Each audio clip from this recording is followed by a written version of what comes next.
bahagian atas kerongkong itu untuk makhraj ghain dan juga kha. Wal qafu, dan untuk makhrajul qaf disebut aqsal lisan. Aqsal lisan iaitu bahagian pangkal lidah. Aqsal lisan fawqu, kemudian atas dia pula thummal kafu, untuk huruf kaf di sini. Kita guna makhrajul kaf di sini, qaf di sini, kaf di sini. Kemudian disebut asfalu. Asfalu itu maksudnya bawah sedikit daripada makhrajul kaf. Asfalu, fajimu shinu ya. Fajimu, maka untuk huruf jim, shin dan juga ya. Ini satu poin yang disebut oleh Imam Ibnu Al-Jazari. Itu dari segi bab makhraj.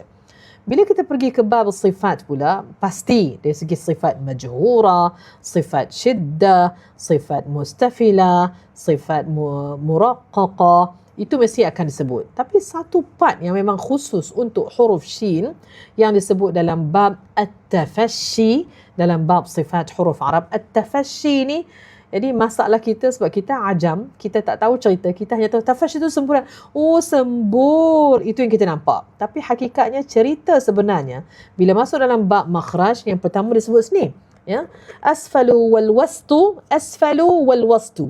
Pada bahagian bawah sedikit dan bahagian pertengahan itu fajimu shinu ya, untuk huruf jim, shin dan juga ya. Ya, kalau kita lihat pula dari segi penjelasan dan kita tengok muqaranah.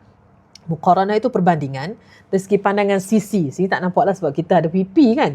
Kalau kita tengok dalam buku yang kita gunakan, Illustrated Tajwid, Tajwid Musawwar oleh Syekh Dr. Aiman Rushdi Suwaid, dia tunjuk kepada kita dari segi pandangan sisi bagaimanakah fungsi pertengahan lidah ni yang saya tunjuk ni dengan anggota lelangit kita. Ya, yang ini pun saya tak boleh nak tunjuk sebab dia tak transparent.